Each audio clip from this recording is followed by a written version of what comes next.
Hi everyone. Today I'm going to show you a little bit about my process and how I chainsaw carve. I hope you get a kick out of it. Welcome to part 1. I start by opening the Gemini app and pasting in my master prompt. I only have to put this in once. Once it's in, I'm golden. I can just keep generating consistent, realistic results without typing all of that again. First, I have it generate a black doodle.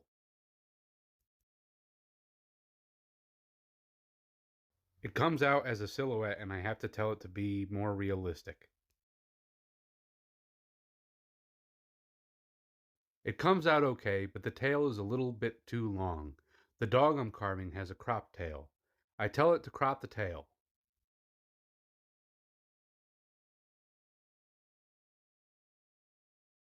But it fails to do so on the first try. So I refine my prompt. And boom! It makes the reference photo successfully. Now let's see what other references we can make it generate. I tell it to do a giraffe. It messes up and makes just a silhouette. I tell it to make it realistic and keep making all further references look realistic.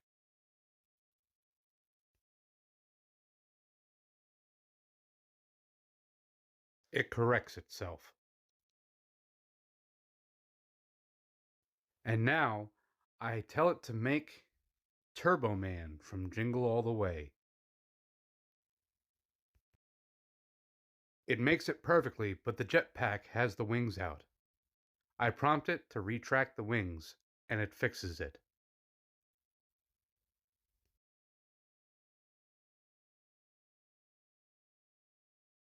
Next, I show off a scout trooper from Star Wars Return of the Jedi.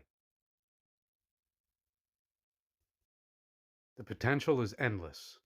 But for this project, I need this dog. So I scroll back up and I save my reference. Next, I take that reference to Photo Room. The point here is to make the background transparent. That way, when I bring it into my MetaQuest later, I can see the whole image with no background getting in the way.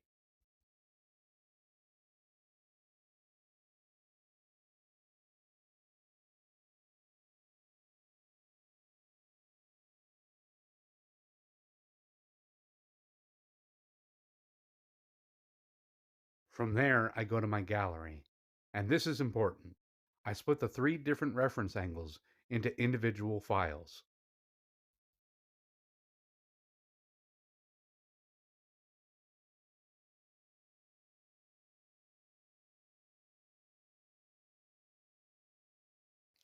I then upload them separately to the Google Drive so they are ready to be pulled into the headset.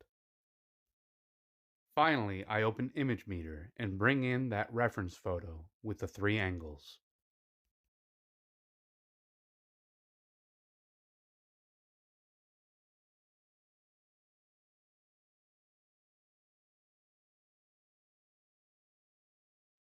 First, I set the scale.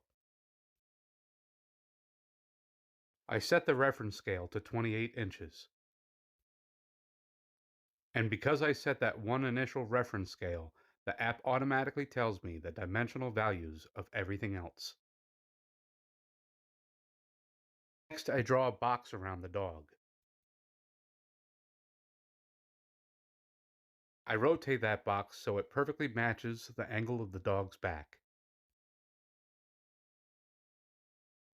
Then, I make a smaller box underneath the dog's feet, about 3 inches by 18 inches, to represent the base. I then line the angled body box right up to that base box.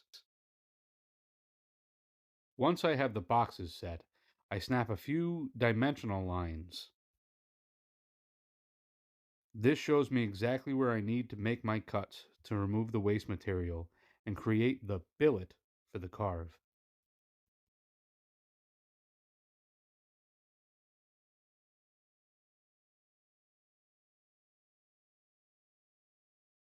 Now I can go to the wood pile and find the exact log I need for the job.